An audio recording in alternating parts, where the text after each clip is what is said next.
Praise the living Jesus. He's alive. Our Savior is alive. Our Redeemer is alive. Our Helper is alive. Our friend is alive. He has risen. Ó jí o, ó jíǹde. Jésù Kristi olùgbàlà ti jíǹde. Jesus Christ the Savior, Emmanuel. He has risen. He is no more in the tomb. Hallelujah. We are remembering, we are celebrating, fine. But we should know where he is. He's on the right side of the Father. Where he is meditating. He's our mediator. He's defending us. The accuser is not relaxing. He keeps accusing us day and night. But yes, we have somebody there. We have our master there who is defending us. He will not allow. Let us see our today's topic. I'm in the book of John chapter 14 verse 18. I will not leave you as an orphan. I will not leave you as an orphan. Who said it? To whom? To we the believer. Jesus said it. He said it to the disciples then, but he said, as many as believe them in the book of John chapter 17. Hallelujah. He came for the Israelites, true. But whenever he visited a city and they don't accept it, he went to another city. He told the disciple, if you enter a house and they reject you, leave that house, go to another. Oh, he said, as many as believe him. You believe him? You won't leave you as an orphan. Mama, ṣé ẹ gba Jésù gbọ́? Kò ní fi yín tọrẹ. Àwa ní bàbá. Hello, my sister, good morning. You are welcome. Hello, hi, brother. He will not abandon us. He said it with his mouth. And anything that comes out of his mouth, believe it. You may not believe what I'm saying, but what comes out of the mouth of God or his son, believe. And so it shall be in Jesus' name. We not. Mo ní bàbá kan o, bàbá ara tó mọ iyì ọmọ, kò jẹ́ fi mí tọrẹ. Bàbá ara tó mọ iyì ọmọ. Àbètí ìlú lára bí ajere. All his body are open to us, expecting our call. If we can call, if any of my children can call, and that's why I say, call on me, I will answer you. He is ready to take care of you, to take care of me. I will not leave you as an orphan. The world may not see me, but you will see me, because I will live in you. His word must be living in you. That means Jesus is living in you, because the word of God is Jesus. And the word of God is light. He spoke the light, let there be light, and immediately light came, there was light, and darkness did not comprehend it. Òkùnkùn ní borí rẹ̀. And that is why we must know who we are. Don't sell yourself or give yourself out to pigs, to people who will trash you, who will trample on you, who will disgrace you, who will treat you like slave. Mba, mi ní fìyà jẹra mi. Mi ò jìyà mọ́ o. Don't do that. Hello? He lives in us. He lives in us. Holy Spirit is in you. You are not an orphan.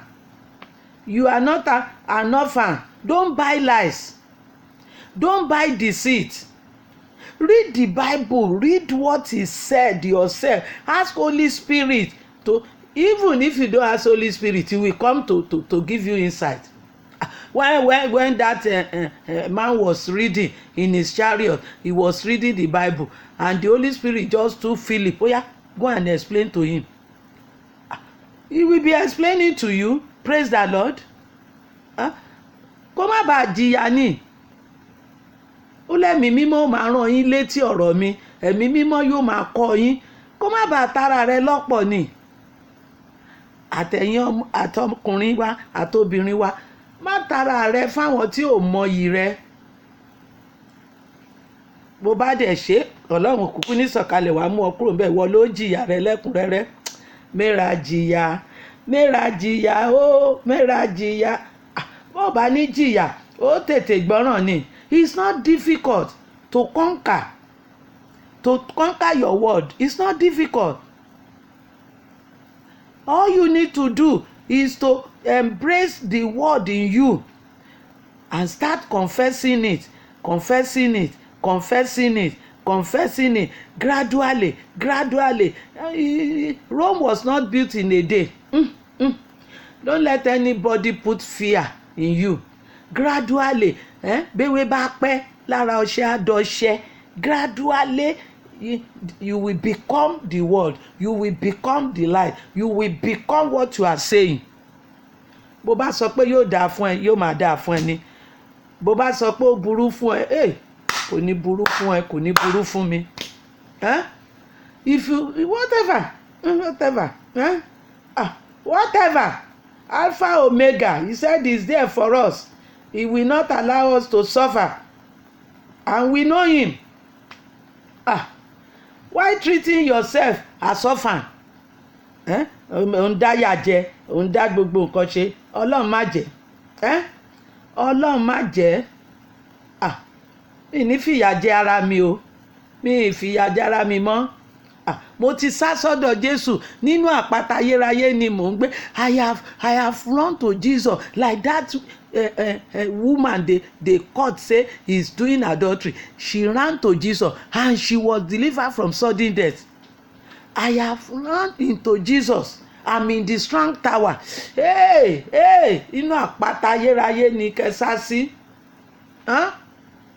Ẹni tí ó bá wá mú yín nínú Jésù yóò kọ́kọ́ mú Ọlọ́run kó tó rí Jésù mú. Yóò dẹ̀ mú Jésù kó tó rí wọ́ mú. Bẹ́ẹ̀ ni. Sá sọ́dọ̀ Jésù lónìí jọ̀ọ́. Má dáyà jẹ. Lọ kàwé Obadiah. I don't have time to read it. Obadiah is only one chapter. Read it today. Make sure you read it today. He confirmed it there. He proved it there. He said you will possess your possession. He said it in that same chapter that every wickedness they have done to you, he will return it to their head. He said whatever the mineral water, the bitterness they have given you, he will give it back to them. Ìyà ò ní jẹ mí o. Mo ti gbọ́n, and I'm comforting you and I'm encouraging you on anything that troubles your mind. Bring it over, bring it to Jesus, bring it. He has the power to do it. 1 Peter chapter 5 verse 7 to 8, he says so. And Jesus himself said, bring all your body, not only sickness, not only demon attack. You want blessing, you want upliftment, you want divineness, bring it. When you start calling the name, he said, because you know my name, Psalm 91, and you call my name, I will deliver you, I will save you, I will honor you, I will bless you, I will give you peace. Go and read it. And Isaiah 62, he said, don't give me rest until I give you your desire. Well, let's go on. Let's go and greet the Father. Jehoshaphat called on God, and God help him. God said, okay, don't worry, relax, I take up the battle from here.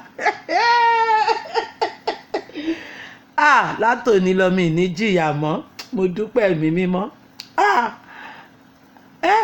Hezekiah also knew. He knew what God can do. He took the bad letter, he took it to the temple, he laid it on the altar. Here is the letter, here is the challenge.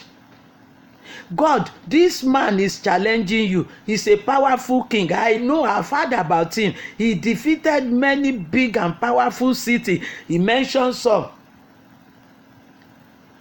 He's challenging my God. Here is the letter. Before he left the temple gate, God sent message to him, say, relax. He will not enter your city.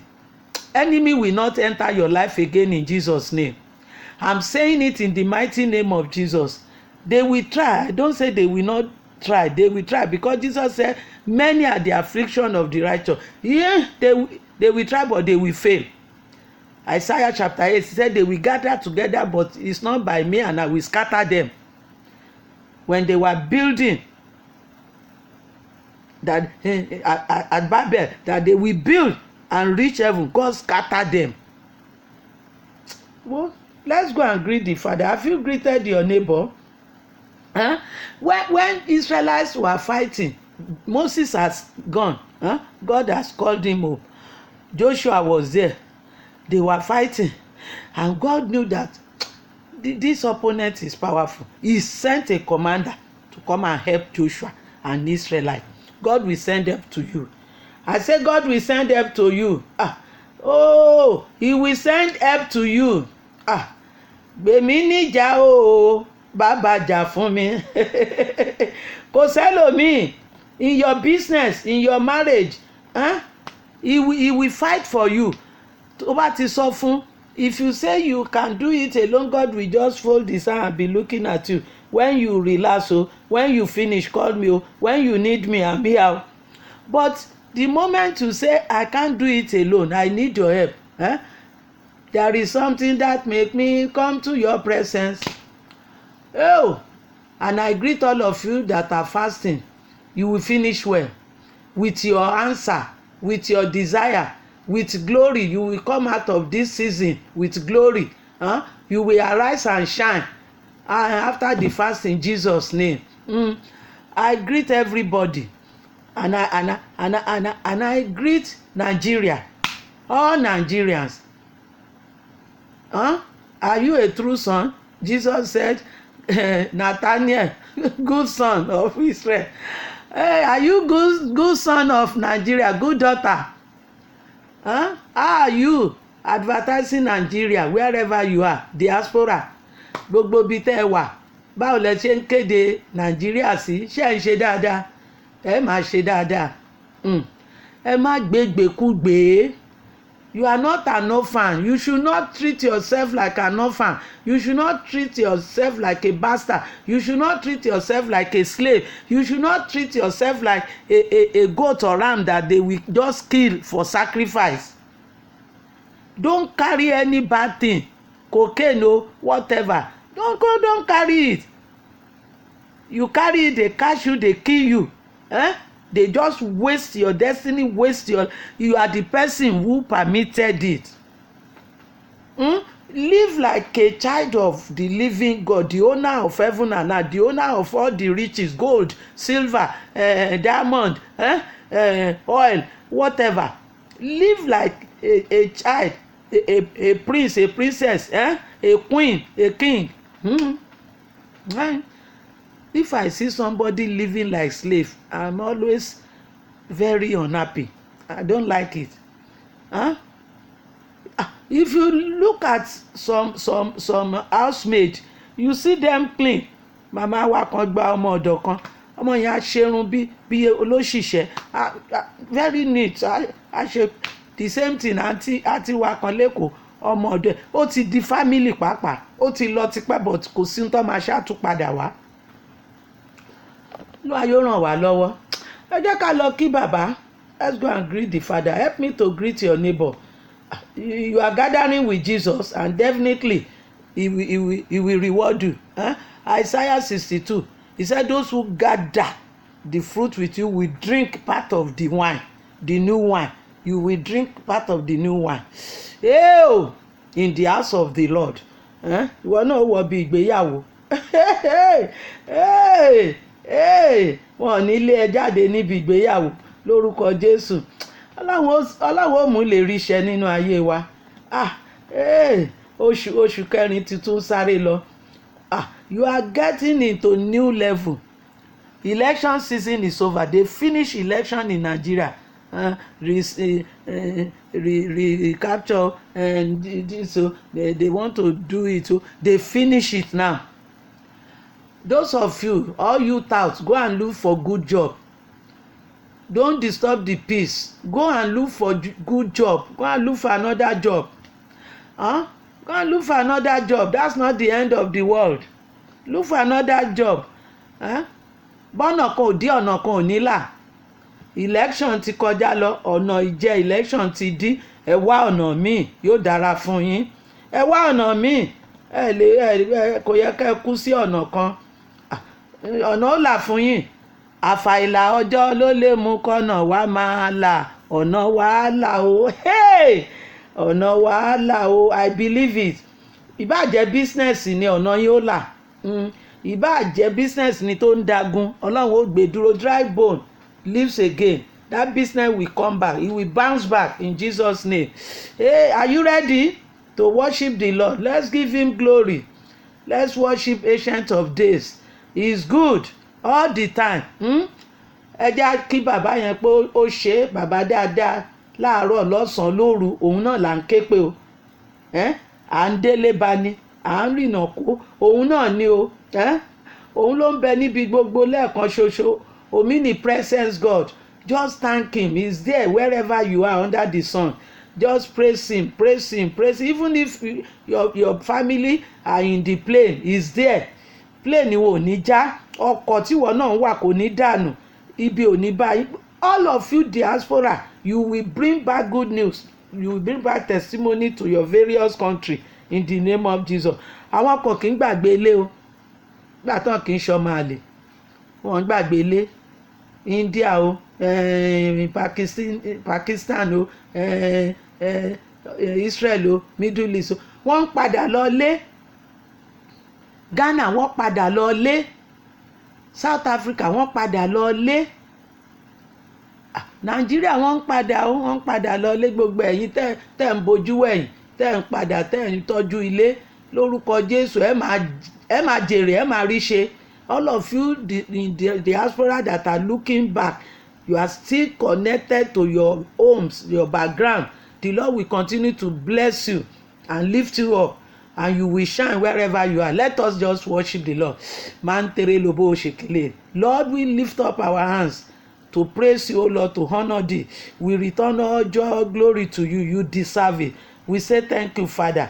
We say thank you. Today is another Monday for business activities. Lord, we say thank you. Thank you, Father. Thank you for the one we've done before. Thank you for what you are going to give us today. Thank you, Father, for new level. Take all glory, take all honor, take all adoration. Thank you, thank you, thank you, thank you, Father. In Jesus' name, amen. I want you to pray to God. Just pray. Psalm 121.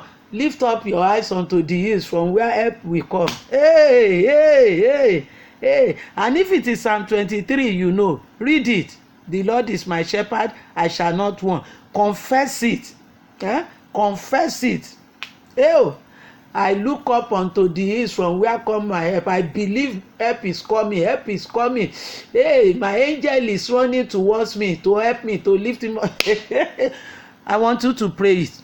Pray it for your children. Pray it. And so it shall be. Once you open your mouth, God will open way for you. In Jesus' name. Ẹ gbàdúrà, ẹ sọ fún Ọlọ́run, mo gbójú mi sí orí òkè wọn ní níbi tí ìrànlọ́wọ́ mi ó ti wá, máa béèrè ìrànlọ́wọ́ yẹn, máa sọ fún Ọlọ́run. Àbí Psalm 23 ló mọ̀ ní, kó Olúwa lolùṣọ́ àgùntàn mi, èmi kì ó ṣaláìní. Ibi tútù ló máa mú ẹ lọ, kò ní mú ẹ lọ bí gbóná. Dáfídì tiẹ̀ sọ pé ó mú mi kọjá nù ná, ibi gbóná nìyẹn. Ó ní ṣùgbọ́n ó mú mi jáde inú ẹ̀. Ó ní kú sórí tó ń ṣe. You won't die in this struggle. You will not die. You will not perish in this struggle. In the name of Jesus. Thank you, Holy Spirit. Father, Lord, we look unto thee. You are our rock. Rock of ages. We look unto you, O Lord. from where we are healed, we say thank you, and we now call on you. Hey, we cry, help us, help us, help us, help us, help us. Where all my people need help, Lord, show up there, appear to them, send angel to them in the name of Jesus. Help them. Don't leave them. Don't leave them as like orphan. Don't cast them out in the name of Jesus. Remember, you've made that promise, you won't cast us out. Don't cast them off. Don't cast them off, oh Lord. Hey, stretch out your arm and help them. When Peter cried for help on the sea, you stretch out your arm and you save him. Father, save my people today. Heal, deliver, oh Lord, and lift up, oh Lord, and bless them, oh Lord. Change their situation for good. In Jesus' name, amen. Amen and hallelujah. Those of you who prayed that prayer, expect answer. He said, call on me, I will answer you. And I will show you great and mighty things. Ó ní ké pè mí, èmi yóò dáhùn. Bàbá kìíní ẹ̀gbọ́n ni. Ó ní ké pè mí, èmi yóò dáhùn. Èmi yóò fi ohun ńlá, ohun ìyanu, ohun ìjìnlẹ̀ hàn. Ó rí ìyanu. Ọ̀sẹ̀ tá wà nú ẹ̀ yóò rí ìyanu. Ṣe bọ́sẹ̀ tó ń bọ̀ lá parí àwẹ̀. Ṣáwẹ̀ tí ya ń gbòyìn láàárọ̀ yìí ni. Àwẹ̀ tí lè gbòyìn. Praise the Lord. Oh, number one, I can never lie. But are we listening? Are we watching him? He can never lie. Are we listening to him? Are we worshiping? Watching him, not worship, watching him. As Elijah watched Elijah, Elijah said, if only you see me when I'm about to be taken off. And Elisha opened his eye, koro. He did not look here and there. Are we really watching? Are we listening to the Spirit? Jesus said, listen to what the Spirit is saying. It's compulsory. When we do that, we will get double anointing, double blessing, double victory. Amen. Number 2, Psalm 34 verse 10. Even you, young lion, you should know that young lion can be hungry. They can be crying. They can be screaming, looking for food. But you, children of God Almighty, Jehovah Jireh, El Shaddai, who have everything in abundance, you can never lack. Children of the Good Shepherd. He will set table before you. Bàbá àtàtà tó mọ iye ọmọ. Onítọ́jú wa. Onítọ́jú ènìyàn. Sára rẹ̀ máa rè. He's the one taking care of us, especially those who trust him, those who call upon his name, those who lean on him, those who bring their problem to him. Hallelujah. It's an honor for God when you bring problem to him. It's an honor that I know you can solve it. Hallelujah. Exodus chapter 14 verse 3-4. Our Father will get honor today if you can call on him. He will get honor on our captors. He got honor on Pharaoh and all his chariots. He got honor. Ọlọ́run yóò gba ògo lórí àwọn ọ̀tá tó ń yọ ọ́ lẹ́nu, àwọn tán náà ní jẹ́ kó rọ́nà lọ, àwọn tán náà ní fi ọ́ sílẹ̀ kó ṣiṣẹ́ tọ́lọ́run rán kó lo àkókò rẹ, ògo rẹ. Fáráò náà lòun ò ní jẹ́ kán lọ, bó lẹ̀ ń lọ, ẹrú lẹ̀ ṣekú. Gbogbo ẹni tó ní ẹrú ló ṣekú, Ọlọ́run ó fagbára rẹ̀ hàn. Gbogbo ohun tẹ́ fi ń jẹ́ Ọlọ́run, tẹ́ fi ń jẹ́ Jehovah, Olúwa fi hàn lórí àwọn aninilára. You should know. Kò lè fi wá sílẹ̀, kò dẹ̀ lè fi wá tọrẹ rárá. Bàbá tí òun fi wá ṣeré, àwa là kàn mọ́ àmọ́ nígbà tá àmọ́ nìyà jẹ wá. Ó ní nígbà tẹ́mi kò mọ̀ pálágbára ni bàbá léṣu ẹ̀ṣẹ̀ pọ́n mi lójú. If you know God today, he will surprise you. He will cleanse you, he will deliver you from the torture, from that embarrassment. He will deliver you. Thank you, Holy Spirit. Enough of reproach, enough of this disgrace, enough of threat in your dream, in my dream. Enough. The last one, I am your adopted child in Christ Jesus. Enough of stagnation. Move me forward. Sún mi síwájú, má jẹ́ ń dèrò ẹ̀yìn. Ọlọ́run kó ṣeun tí sún mi síwájú. Sún mi síwájú bàbá, má jẹ́ ń dèrò ẹ̀yìn.